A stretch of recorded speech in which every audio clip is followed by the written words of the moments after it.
Thursday night football game. We got the Bengals going to Baltimore to take on the Ravens, and the Ravens are favored by 3.5. The total is 46. As we record this, Sean, where are you going in the captain spot? Well, first I must say this is a fantastic Thursday night matchup. Yep. Right? Yeah. So finally have a good game. But the captain slot, I'm gonna have to go with Lamar Jackson here. Just he's the perfect type of guy to really use in the captain slot. And it's a pretty good matchup for rushing quarterbacks. The Bengals have given up the fourth most rushing yards per game to opposing quarterbacks. Now, granted, they have faced a good slate of rushing quarterbacks like Lamar already this year. But just the fact that Lamar Jackson could run for a touchdown, that just gives you some really good leverage from the captain slot. And you could still, pair him up with, Rashad Bateman or Mark Andrews or Zay Flowers. And having Lamar in the captain slot makes a ton of sense. So I like using him here, although there are a handful of great options in this game. Yeah, I like Mixon as well, but I'm going to go with Jamar Chase here. He is 11K, so 16.5 in the captain spot, but I think he's worth paying up for. Baltimore is second in pass defense DVOA, but just 18th against number one receivers. You got T. Higgins likely to miss the game, so it should be a high volume game for Chase, and now he's another few days removed from that back injury, which he sustained in week number 9 with a hard fall. So like Chase in this one to have a high volume game for a Bengals team that is an underdog. And Chase has been quiet the last 2 weeks. So that's not going to sit well with him. Just 70 yards combined the last 2 weeks. No touchdowns since week 5? Since the Arizona game when he had 3. So he's due for some regression here. Like me some Jamar Chase, and Higgins being out does make it a little easier to pay up for a guy like Chase. We're going for value. I like Rashad Bateman here as a good value play because last week Odell had the bigger game. He had the touchdown. But Bateman was operating as the clear number 2 wide receiver.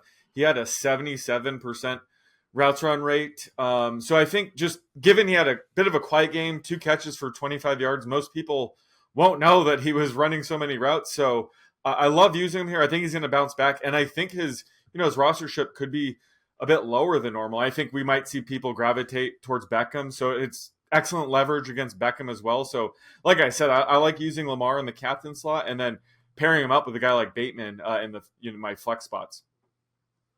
Yeah, Bateman hasn't really popped off yet, but his snap rate has been increasing. I saw that. So like him as well. I'm going with Keaton Mitchell. Got to go with Keaton Mitchell this week. Last week I was like, all right, I think he's probably still going to be kind of the carries might be a little limited, but now they've said, hey, I don't know why we limited him so much. We just kind of still getting a feel for what he can do. But the coaching staff has said that they want to increase his touches heading into this game. And, he's a big play waiting to happen, popped off on a 39-yard touchdown run a week ago. Also had a long reception of 32 yards. So 66 yards on just 4 touches. A week ago, 134 yards on 10 touches. A week before that, he's got a touchdown in each of the last 2 weeks. So I think he should push for double-digit touches in this game. So hopefully he can break another big play or maybe even 2 if he sees his workload increase. So I like Keaton Mitchell at just 5,600. Yeah, I love it. And Harbaugh said he wants to get Mitchell more involved this week, and he's been dealing with that hamstring injury, and he got through the game just fine. It's a short week, but so far I haven't heard of any setbacks or anything. So I think that hamstring injury really could have been the reason they didn't give him as big of a workload. So going forward, he could just have a huge game. All right, where are you going for dart throw? Well, there's a ton of dart throws in this game. I don't even know if we can consider him a dart throw anymore, but it's Tanner Hudson.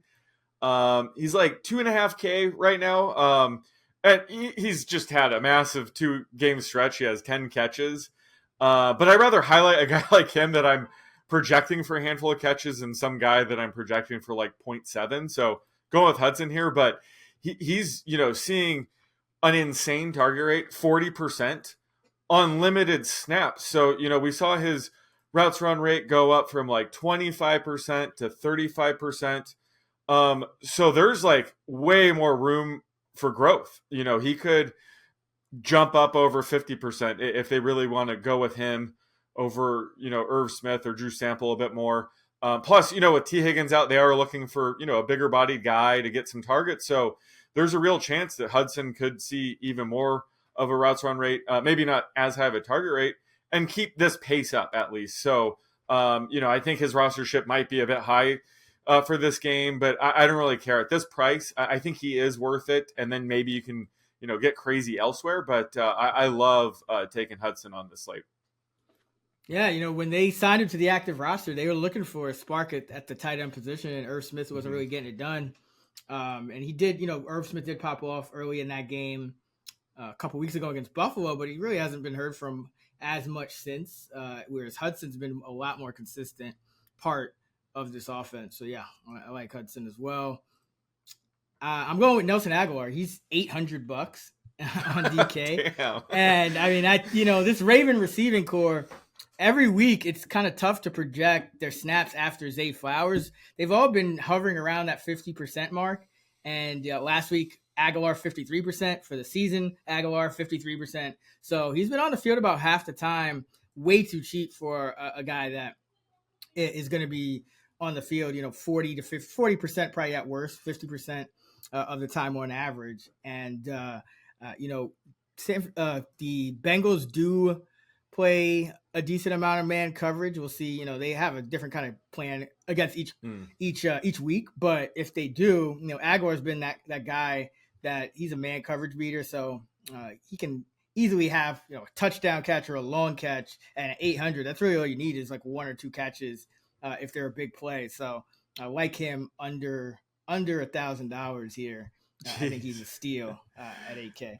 Yeah, for sure. At that price, and he's the kind of guy. It seems like whenever you forget about him, that's when he does good. And the moment you think he's gonna do good, that's when he goes back to sucking. So I could definitely get behind this. And I didn't realize, but Beckham isn't practicing today. I guess he's dealing with like a knee injury or sore knee.